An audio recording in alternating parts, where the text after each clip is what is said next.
Merci de surfer sur IGFM pour ce rapide survol de l'actualité internationale. D'abord sur la situation de crise politique au Burkina, l'Union africaine est une bombe à retardement selon Rui Rodia. Le journaliste analyste politique considère la réunion du Conseil de paix et de sécurité de l'ONU tenue ce lundi à Addis Abeba comme une farce. Il estime par ailleurs que la transition militaire au Burkina peut normalement aboutir à un processus démocratique si et seulement si opposition et armée coordonnent en intelligence. Le voici au téléphone d'IGFM. Rodia, bonjour. Bonjour, Fatou. Oui, 3 jours après la démission du président Blaise Compaoré au Burkina, la transition militaire semble compromettre la situation avec une société civile qui ne veut pas de Zida, actuel homme fort du pays. Pensez-vous qu'un processus démocratique est possible dans ce cas? Un processus démocratique est irréversible au Burkina Faso parce que les forces sociales qui ont balayé Blaise Compaoré après 27 ans de pouvoir et puis l'actuel régime militaire de transition ne ferait pas le poids par rapport à ces forces sociales qui ont balayé Blaise Compaoré.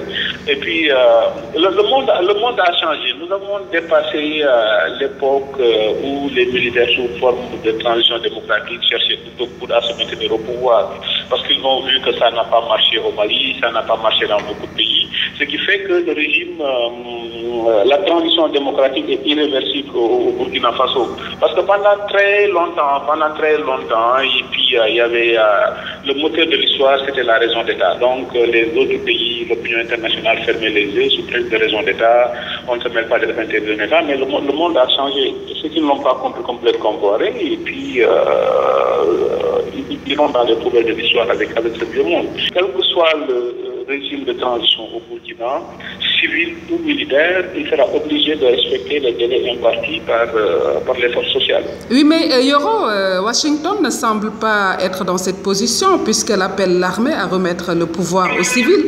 Est-ce la priorité du moment que Zidane promet d'ailleurs un processus démocratique? Non, Washington fait des déclarations de principe. Washington, l'Union africaine, ils font des déclarations de principe. Évidemment, si c'est un militaire qui prend le pouvoir, quoi qu'on puisse l'appeler, c'est un coup d'État. Mais comme on le dit depuis le fameux coup d'État de Robert Gay en 1999, de plus en plus les gens parlent de coup d'État vertueux. Par exemple, quand Mamadou Tandja au Niger a voulu prolonger son mandat, il a été renversé par les militaires et puis qui ont fait une transition et qui ont fait des élections démocratiques. C'est pour ça qu'on parle de putsch de temps en temps, de putsch vertueux. Quand Tandja a voulu au Burkina, rien n'aurait pu se faire. Et puis sans l'armée, par exemple, si l'armée avait suivi Blaise Compaoré, il y aurait eu un bain de sang. Maintenant, la question, que ce soit une transition militaire ou civile, ce que les gens doivent exiger, c'est que la personne et l'équipe qui dirige la transition ne puissent pas se présenter aux futures élections. C'est ça la gage de neutralité. Et ça, quand on veut neutralité, je pense que l'armée est très bien placée pour assurer la neutralité arbitrer entre les différentes forces politiques. Oui, mais Yoro, vous semblez être optimiste, mais les manifestations fusent de partout contre cette transition militaire. Peut-on penser que l'opposition burkinabé n'était pas suffisamment préparée à prendre le pouvoir? Comme on dit en sciences politiques, on ne fait pas la révolution, elle finit par arriver. Les leaders de l'opposition burkinabé et le même Zida lui-même et même Blaise Compaoré, quand on leur avait dit une semaine avant que la situation se passerait comme ça, les gens ne l'avaient pas prévu. Parce que comme on dit, on ne fait pas la révolution finit par arriver.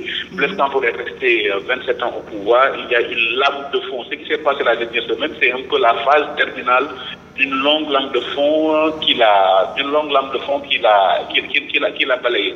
Et puis évidemment, la société civile, l'opposition politique ont eu beaucoup de mérite.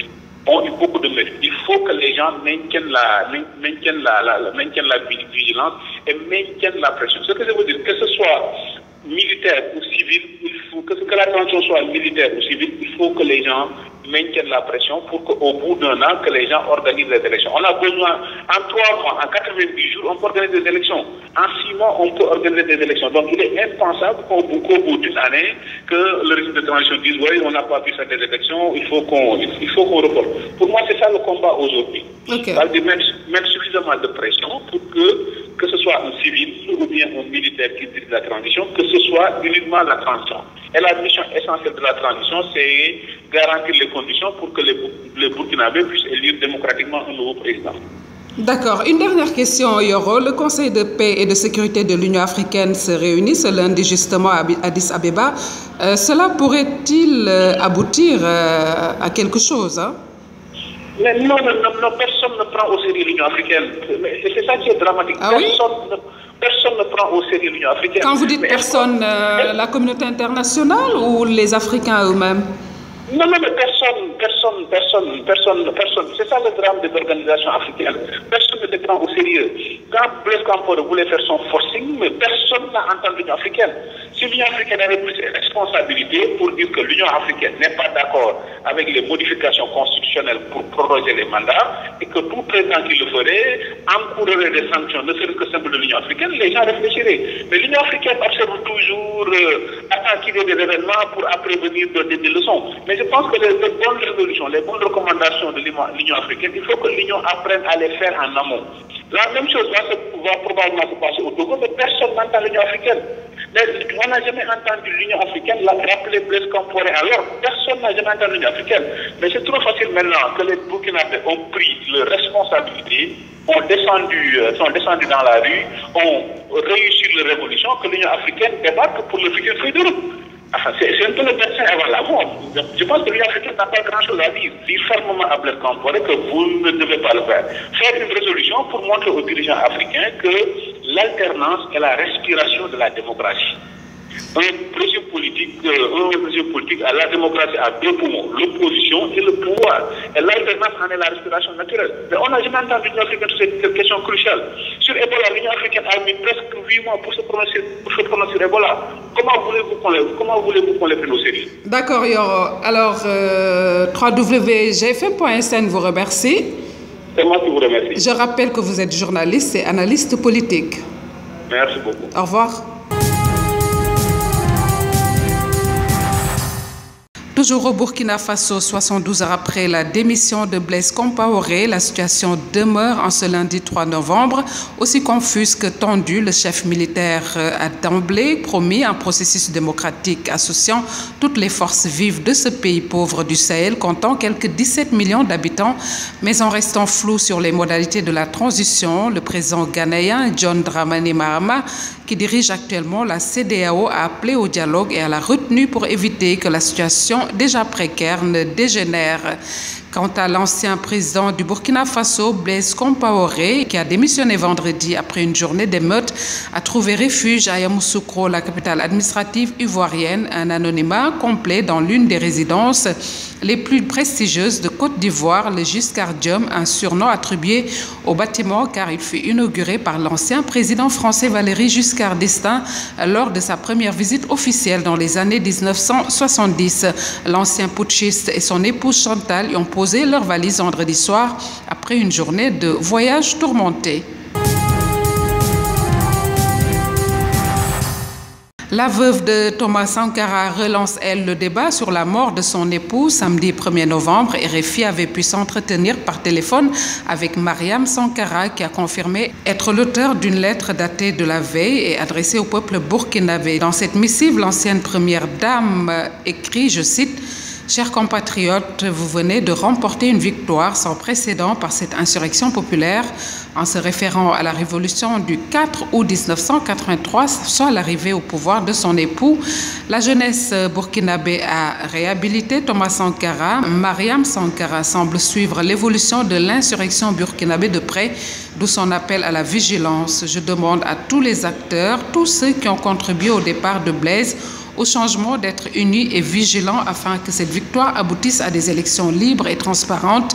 Effectivement, la situation est encore confuse au Burkina Faso, mais je pense que les choses vont rentrer dans l'ordre rapidement et qu'au Burkina, rien ne sera plus comme avant.